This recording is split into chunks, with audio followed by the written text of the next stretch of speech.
अस्सलाम वालेकुम नाज़रीन, मैं एंकर पसंद तहरीन फातिमा और आप देख रहे हैं सिटी वन न्यूज़। झंग के इलाका मल्लुवाना मोड़ से चीफ एग्जीक्यूटिव उमर द्राज साहब सिटी वन न्यूज़ का कहना है कि माँ बाप अतिया खुदावंदी होते हैं, इनकी खिदमत करके हमें जन्नत कमानी चाहिए।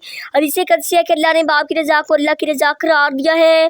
चौधरी अब्दुल जब्बार, चौधरी अब्दुल गफ्फार और चौधरी अब्दुल सितार जट की वालिद मोहतरम चौधरी नियाज जट जो कि गुज़श्ता रोज़ रज़ाइला से वफ़ात पा गए थे, इनकी रस्म कुल खानी आज मुर्खा जुम्मा को उनके बाई गाँव माजम मल्लुवाना मोड़ पर अदा कर दी गई, जिसमें महफिल पाक का आगाज़ तिलावत कलाम पाक से हुआ और हमारे प्यारे नात ख्वानों ने बारी बारी नात रसूल मकबूल सल्लल्लाहु अलैहि वसल्लम पढ़ने का शर्फ हासिल किया।